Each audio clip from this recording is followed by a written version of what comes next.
Hi everyone. நம்ம இன்னைக்கு பார்க்க போகிற டாபிக் வந்து one of the most important concept அப்படின்னு சொல்லலாம். என்ன அப்படின்னா போர் ஆட்டம் மாடல். ஸோ இந்த போர் ஆட்டம் மாடல் என்ன சொல்லுது? ஸோ இதுக்கு முன்னாடி நம்ம நிறைய கான்செப்ட்ஸை பார்த்துருப்போம். இந்த மாதிரி தாம்சன் மெத்தட் பார்த்துருப்போம், அந்த வாட்டர் மெலன் அப்படின்னு நம்ம பார்த்தோம் இல்லையா. ஸோ அதுக்கப்புறம் அந்த ரூதர்ஃபோர்டு பார்த்துருப்போம். இந்த ரூதர்ஃபோர்டு என்ன சொல்லியிருப்பார் அப்படின்னா, எனக்கு நியூக்ளியஸ் வந்து சென்டரில் இருக்குது அப்படின்னு சொல்லி டிஃபைன் பண்ணியிருப்பார். ஸோ அப்போது இந்த ரூதர்ஃபோர்டு மாடலை அட்வான்ஸ்டாக மாடிஃபை பண்ணது தான் இந்த போர் ஆட்டம் மாடல். அப்போது இந்த போர் ஆட்டம் மாடல் என்ன சொல்லுது? மூணு விஷயம் மட்டும்தான் சொல்லுது. என்ன அப்படின்னா ரொம்ப ரொம்ப சிம்பிளான ஒரு விஷயம். இந்த போர் ஆட்டம் மாடல் எப்படி ஃபஸ்ட்டு டிஃபைன் பண்ணுறாங்க அப்படின்னா, ஒரு டிஸ்சார்ஜ் டியூப் இருக்கும். ஸோ அந்த டிஸ்சார்ஜ் டியூப்பை வந்து நான் ஹை பவர் வோல்டேஜை கனெக்ட் பண்ணியாச்சு. ஸோ இதில் இருக்கிற அந்த ஃபிலமெண்ட், ஸோ கார்பன் ஆர்க் அப்படின்னு வச்சுக்கோம். ஸோ அப்போது இந்த ஹை வோல்டேஜ் கொடுக்கும்போது இந்த டிஸ்சார்ஜ் டியூப்பில் இருந்து there will be a release of radiation. அப்போ அந்த ரேடியேஷன் வந்து எனக்கு ரிலீஸ் ஆகும். அந்த ரேடியேஷனை நான் என்ன பண்ணுவேன் அப்படின்னா, ஒரு ஸ்லிட்டு வழியாக பாஸ் பண்ணும்போது எனக்கு ரொம்ப மைன்யூட்டான இந்த வழியில் மட்டும்தான் அந்த ரேடியேஷன் வந்து பாஸ் ஆகும் இன் டேர்ம்ஸ் ஆஃப் ஃபோட்டான்ஸ், ரைட்டா? ஸோ அப்போ அது வந்து எனக்கு ப்ரிசமில் படும்போது என்ன ஆகும் அப்படின்னா, it splits into different colours. நமக்கு தெரியும் இல்லையா? ஸோ ஒரு லைட்டை வந்து எனக்கு ப்ரிசமில் படும்போது it splits into several colours இல்லையா? ஸோ அந்த மாதிரி ஒரு கலர்ஸ் வந்து எனக்கு கிடைக்குது. ஸோ அதை வந்து நான் ஒரு எப்படி சொல்கிறது, ஒரு ஃபோட்டோகிராஃபிக் பிளேட் அப்படின்னு வச்சுக்கோமே.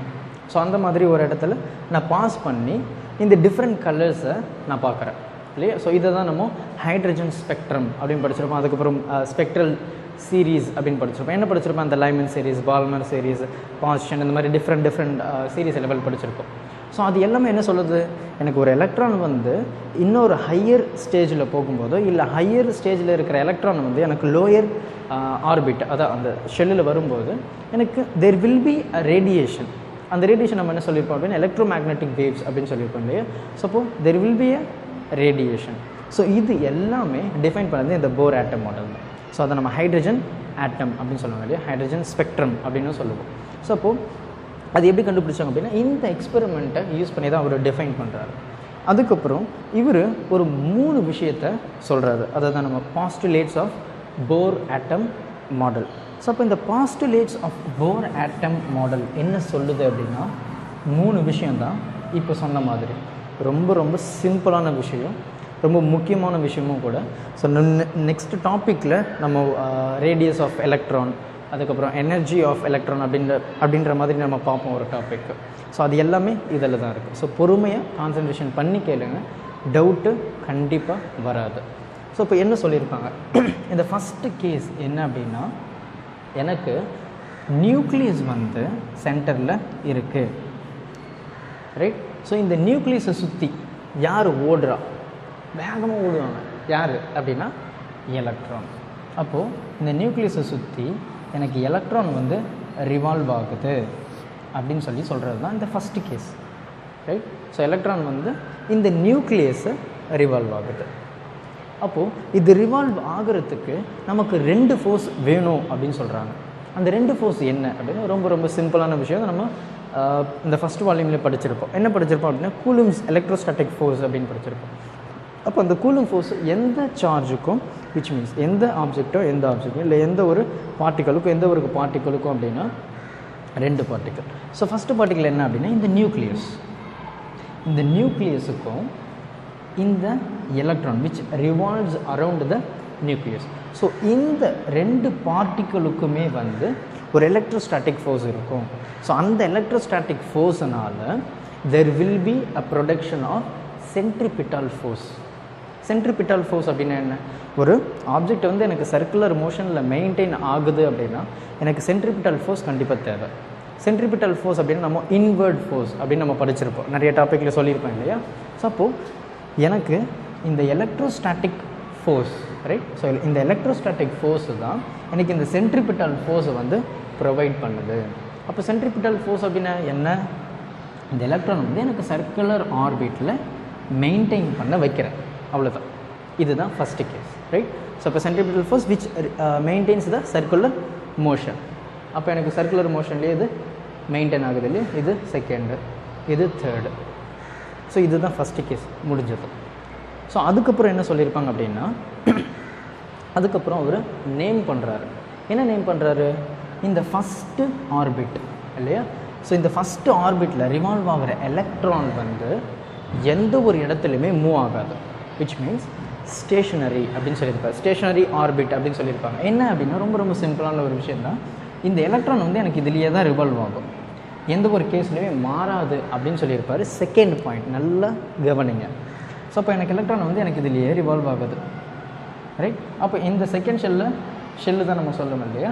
ஸோ அப்போ இந்த செகண்டில் எனக்கு ரிவால்வ் ஆகிறது எனக்கு செகண்ட்லேயே தான் கடைசி வரைக்கும் ரிவால்வ் ஆகுது. ஸோ ஸ்டேஷனரி அப்படின்னு சொல்லியிருப்பார். ஸோ இதுதான் அந்த ஸ்டேஷனரி ஆர்பிட். அவர் என்ன நேம் பண்ணுறாரு அப்படின்னா, இந்த ஃபஸ்ட்டு ஆர்பிட்டில் ப்ரொடியூஸ் ஆகிற எனர்ஜியை E1 அப்படின்னு சொல்கிறாரு, எனர்ஜி லெவல் 1. ஸோ செகண்ட் ஷெல்லில் ப்ரொடியூஸ் ஆகிறது எனர்ஜி லெவல் 2 அப்படின்னு சொல்கிறாரு. தேர்ட் லெவல் எனர்ஜி லெவல் 3 அப்படின்னு சொல்கிறாரு. ஸோ இது எல்லாமே எதை டிபெண்ட் பண்ணியிருக்கு? Number of orbit. So first shell, second shell, third shell. So அதே மாதிரி அவர் இன்னொரு விதமாகவும் நேம் பண்ணுறாரு. என்ன பண்ணுறாரு அப்படின்னா, ஃபஸ்ட்டு ஷெல்லில் n = 1 அப்படின்னு சொல்கிறாரு. செகண்ட் ஷெல்லில் n = 2, n = 3. So it keep on going. இப்போ எனக்கு n5, n6, n7 எப்படி வேணால் போகலாம். So depend upon the atomic structure இல்லையா? ஸோ அப்போ அதே மாதிரி எனக்கு எனர்ஜி லெவலும் இன்க்ரீஸ் ஆகும். ஸோ இதுதான் அவர் எனர்ஜி லெவல் அப்படின்னு சொல்கிறாரு. n அப்படின்றத அந்த நம்பர் ஆஃப் ஷெல்லை டிஃபைன் பண்ணுறாரு. அதே மாதிரி அவர் நேம் பண்ணுறாரு. என்ன பண்ணுறாரு அப்படின்னா, K, L, M, N அப்படின்னு சொல்லிட்டு அவர் அந்த ஒரு ஆர்பிட்டுக்குமே ஒரு நேம் கொடுக்குறாரு. ஸோ நம்ம படிச்சிருப்போம் கெமிஸ்ட்ரியில் K shell, L shell, M shell, N shell அப்படின்னு சொல்லி நம்ம படிச்சிருப்போம் இல்லையா? ஸோ அதே மாதிரி எனக்கு K ஷெல்லு வந்து ஒரு சர்டன் அமௌண்ட் ஆஃப் எலக்ட்ரான்ஸ் தான் ஹோல்ட் ஆகும், கண்டிப்பாக உங்களுக்கே தெரியும் இல்லையா? ஸோ அது விட்டு அது எக்ஸிட் ஆகாது இல்லையா? ஸோ அப்போ ஒரு சர்டன் லெவல்லே வந்து அது மெயின்டைன் ஆகும். ஸோ இதுதான் ரெண்டாவது பாயிண்ட்டு. ஸோ அப்போது ஒரு எலக்ட்ரான் வந்து எனக்கு ஸ்டேஷனரியில், அது விச் மீன்ஸ் அது ஒரே ஆர்பிட்டில் எனக்கு ரொட்டேட் ஆகும்போது there will be no release of electro magnetic waves, இல்லைனா எலக்ட்ரோ மேக்னட்டிக் ரேடியேஷன். எனக்கு எந்த ஒரு ரேடியேஷனுமே ப்ரொவைட் ஆகாது. ரேடியேஷன் நமக்கு எப்போ ப்ரொவைட் ஆகும்? ஒரு ஆர்பிட்லேருந்து இன்னொரு ஆர்பிட்டில் மூவ் ஆகும்போது தான் ரேடியேஷன் ப்ரொவைட் ஆகும். இதை நான் ஸ்டேஷனரின்னு சொல்லியாச்சு. அப்போ இங்கே ப்ரொடியூஸ் ஆகுமா? நீங்களே சொல்லுங்கள். கண்டிப்பாக ஆகாது. ஏன்னா அது ஒரே ஆர்பிட்டில் தான் ரிவால்வ் ஆகுது. There will be no production of electro magnetic radiation இல்லையா? ஸோ இது அவர் எப்படி ரிலேட் பண்ணுறாரு அப்படின்னா, இந்த எலக்ட்ரான் வந்து எனக்கு சர்க்குலர் ஆர்பிட்டில் மூவ் ஆகிறனால so I have many number of shells, many number of orbit. So அப்போது இந்த இதை அவர் இன்டெக்ரல் அப்படின்னு சொல்லிட்டு ஸோ என்ன சொல்கிறார் அப்படின்னா h/2π அப்படின்னு சொல்லிட்டு டிஃபைன் பண்ணுறாரு. ஸோ இது என்ன நமக்கு தெரிஞ்ச ஒரு சின்ன விஷயம் தான், பிளாங்க்ஸ் கான்ஸ்டன்ட். ஸோ அப்போ இந்த பிளாங்க் கான்ஸ்டன்ட் என்ன சொல்லுது? If I have n number of shells, so h/2π அப்படின்றது இன்டெக்ரல் அப்படின்னு சொல்லியிருப்பாங்க. ஸோ குவாண்டம் அப்படின்னு சொல்லியிருப்பாங்க, ரைட்? So h/2π. ஸோ அப்போது since the electron is moving in a circular orbit, circular ஆர்பிட்டில் எனக்கு ரொட்டேட் ஆகுறனால எல் அப்படின்ற ஒரு டேர்மை அவர் எடுத்துகிட்டு வராரு. இந்த எல் அப்படின்ற டேர்ம் என்ன அப்படின்னா ரொம்ப ரொம்ப சிம்பிளான ஒரு விஷயந்தான், நமக்கு தெரிஞ்ச விஷயந்தான், ஆங்குலர் மொமெண்டம். ஸோ இப்போ ஆங்குலர் மொமெண்டமோட ஃபார்முலா என்ன? L = mvr. இதுதான் நம்ம ஆங்குலர் மொமெண்டமுடைய ஃபார்முலா. ஏன் நான் இங்கே ஆங்குலர் மொமெண்டம் எடுத்துகிட்டு வரேன்ற கேள்வி உங்களுக்கு வந்ததுன்னா இதுதான், எனக்கு எலக்ட்ரான் வந்து எனக்கு சர்க்குலர் ஆர்பிட்டில் ரிவால்வ் ஆகுது, ரைட்? ஸோ அப்போது L angular momentum which is equal to எனக்கு n நம்பர் ஆஃப் ஷெல்ஸ் இருக்குப்பா, ரைட்? ஸோ அதை நம்ம பிரின்சிபல் குவாண்டம் நம்பர் அப்படின்னு சொல்லி டிஃபைன் பண்ணியிருப்பாங்க. ஸோ என்ன பிரின்சிபல் குவாண்டம் நம்பர், இந்த h/2π எனக்கு எழுதுறதுக்கு கொஞ்சம் சோம்பேறின்னு வச்சுப்போமே. ஸோ அதை நான் ஷார்ட் ஃபார்மில் சொல்கிறேன். எப்படி ஷார்ட் ஃபார்மில் சொல்கிறேன் அப்படின்னா h bar அப்படின்னு சொல்கிறேன். ஸோ h bar அப்படின்னா h bar which is equal to h/2π, ரைட்டா? ஸோ இந்த இதை தான் நான் இங்கே சொல்லியிருக்கேன். ஸோ இப்போ L which is equal to n h bar, right? So இதுதான் ஃபஸ்ட்டு அவர் டெரைவ் பண்ணி முடிக்கிறாரு. ஸோ அதுக்கப்புறம் நம்ம இன்னொரு விஷயம் பார்த்துருப்போம். இந்த 7th சாப்டரில் ஒரு பார்ட்டிக்கல் இருக்குது அப்படின்னா அந்த பார்ட்டிக்கல் வந்து வில் பொசஸ் டியூவல் நேச்சர். ரெண்டு விதமான எனர்ஜி வந்து எனக்கு ப்ரொடியூஸ் ஆகும் அப்படின்னு பார்த்துருப்போம். ஒன்று வந்து என்ன அப்படின்னா, ஃபார் எக்ஸாம்பிள் ஒரு எலக்ட்ரான்னு வச்சுப்போம். அந்த எலக்ட்ரான் வந்து ரெண்டு விதமான எனர்ஜி வந்து ப்ரொவைட் ஆகும், விச் மீன்ஸ் ரெண்டு விதமாக அது ஆக்ட் ஆகும் அப்படின்னு சொல்லியிருப்போம். ஸோ ஒன்று என்ன அப்படின்னா, அது வேவ்ஸாக மூவ் ஆகலாம், இல்லை ஒரு பார்ட்டிக்கலாக ஒரு இடத்துல இருந்து இன்னொரு இடத்துல மூவ் ஆகலாம் அப்படின்னு படிச்சிருப்போம் இல்லையா. ஸோ அப்போது இங்கே நம்ம எலக்ட்ரானை தான் நம்ம கன்சிடர் பண்ணுறோம். அப்போ எலக்ட்ரான் இந்த சென்ஸ், இந்த எலக்ட்ரான் வந்து ரெண்டு நேச்சர் பொசஸ் பண்ணுது. ஸோ ஒன்று என்ன அப்படின்னா வேவை ஒரு இடத்துலேருந்து இன்னொரு இடத்துல மூவ் ஆகுது. இன்னொரு கேஸில் என்ன அப்படின்னா பார்ட்டிக்கல், ரைட். ஸோ அப்போ இதை யார் டெரைவ் பண்ணால் நம்ம படிச்சிருப்போம். One of the most important 3 mark அப்படின்னு நான் சொன்னேன், டி ப்ராக்லி. ஸோ அந்த டி ப்ராக்லி என்ன சொல்கிறாரு, lambda which is equal to h/mv அப்படின்னு சொல்லியிருப்பார். டி ப்ராக்லி வேவ் இல்லையா. ஸோ அப்போ டி ப்ராக்லி நான் இங்கே எழுதிக்கிறேன். ஸோ அந்த டி ப்ராக்லி வந்து இந்த மாதிரி ஒரு பார்ட்டிக்கல், ஒரு எலக்ட்ரான் இல்லை ஏதோ ஒரு சம் இருக்குது அப்படின்னா அது வந்து ரெண்டு விதமான எனர்ஜி வந்து ப்ரொவைட் ஆகும். ஒன்று வந்து வேவ் நேச்சர், இன்னொன்று வந்து பார்ட்டிக்கல் நேச்சர். அப்போது இந்த lambda which is equal to h/mv, எம்ன்றது அந்த ஒரு எலக்ட்ரான்றதுனா அதனுடைய மாஸ், அது மூவ் ஆகக்கூடிய வெலாசிட்டி தான் v, ரைட். ஸோ இந்த டேர்மை அவர் எப்படி டிஃபைன் பண்ணுறாரு பாருங்கள். சேம் தான், எந்த ஒரு சேஞ்சஸுமே இல்லை, ரைட். ஸோ அப்போது instead of angular momentum, since the electron moving in a circular orbitல மூவ் ஆகுறதுனால it covers the circumference of the circle அப்படின்னு சொல்லிட்டு அவர் டிஃபைன் பண்ணுறாரு. ஸோ அப்போது அவர் என்ன சொல்கிறாரு அப்படின்னா, circumference of the circle 2πr அப்படின்னு எடுத்தாச்சு, ரைட். ஸோ அதே மாதிரி principal quantum number, what is that, m. ஏன்னா I have n number of shells. So instead of Planck என்ன சொல்கிறேன் நான், ரெண்டு வேவ் கேரக்டர் வந்து இட் பொசஸ். அப்போ ரெண்டு வேவ் கேரக்டர் யார் சொல்கிறா, டி ப்ராக்லி. அந்த டி ப்ராக்லியோட formula lambda which is equal to h/mv. So அப்போ instead of h bar lambda அப்படின்னு எழுதியாச்சு.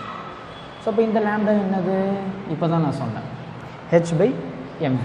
ஸோ அப்போ இந்த 2πr which is equal to n h/mv. மறுபடியும் இதை ரீஅரேஞ்ச் பண்ணுறாரு. எப்படி ரீஅரேஞ்ச் பண்ணுறாருன்னா, இந்த mvயை இந்த பக்கம் எடுத்துகிட்டு போயிட்டு இந்த 2πயை இந்த பக்கம் எடுத்துகிட்டு வராரு. அப்போ என்ன ஆகுது, இந்த mvr, ரைட். ஸோ இந்த r அப்படியே தான் இருக்குது, இந்த mv இங்கே வந்துச்சு, இந்த 2π கீழே வந்துருச்சு. அப்போது n h/2π,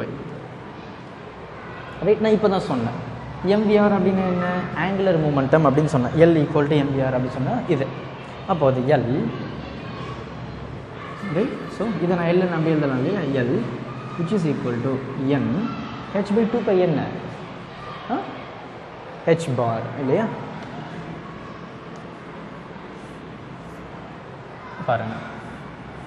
ஸோ எல்லாமே சேம் அப்படின்னு அவர் சொல்லி முடிச்சிடுறாரு. ஸோ இதுதான் அந்த ரெண்டாவது கேஸ். அப்போ மூணாவது கேஸ் என்ன சார், ரொம்ப ரொம்ப சிம்பிளான ஒரு விஷயந்தான். என்ன, ஒரு எலக்ட்ரான் வந்து எனக்கு சர்க்குலர் ஆர்பிட்டில் மூவ் ஆகுதுன்னு சொல்லியாச்சு. அப்போ இது சர்க்குலர் ஆர்பிட்டில் மூவ் ஆகும்போது என்ன பண்ணும் அப்படின்னா, எனர்ஜி லெவல் சேஞ்ச் ஆகும் அப்படின்னு சொல்லியிருப்போம். நம்ம ஹைட்ரஜன் ஸ்பெக்ட்ரமில் படிச்சிருப்போம் இல்லையா. அப்போ இது எப்படி ஆகுது, ஸோ ஒரு எலக்ட்ரான் வந்து எனக்கு இந்த மாதிரி ரிவால்வ் ஆகும்போது இதுக்கு அடுத்து இருக்கிற எலக்ட்ரானுடைய எனர்ஜியை இட் வில் அப்சார்ப். அப்போது இந்த எலக்ட்ரானு இந்த எனர்ஜிஸை அதுக்கு அடுத்து இருக்கிற ஷெல்லோட எனர்ஜியை அப்சார்ப் பண்ணும்போது இது வந்து எனர்ஜி கொஞ்சம் கெயின் ஆகும். எனர்ஜி கெயின் ஆகும்போது என்ன ஆகும் அப்படின்னா, இந்த எலக்ட்ரான் பொறுமையாக இந்த ரெண்டாவது ஷெல்லுக்கு மூவ் ஆக ஆரம்பிக்கும். இந்த எலக்ட்ரான் தான் எப்படி பக்கத்தில் இருக்கிற எனர்ஜியை அப்சார்ப் பண்ணி இந்த எலக்ட்ரான் எனர்ஜியை கெயின் பண்ணிட்ட பிறகு இந்த எலக்ட்ரான் ஃபஸ்ட்டு ஷெல்லில் இருக்கிற எலக்ட்ரானு ரெண்டாவது ஷெல்லுக்கு மூவ் ஆகிடும். அது வித்தின் ஃப்ராக்ஷன் ஆஃப் செகண்ட்லேயே முடிஞ்சு போயிடும். அப்போது இங்கே மூவ் ஆகும்போது மறுபடியும் அதோட எனர்ஜி லாஸ் ஆகிடும்.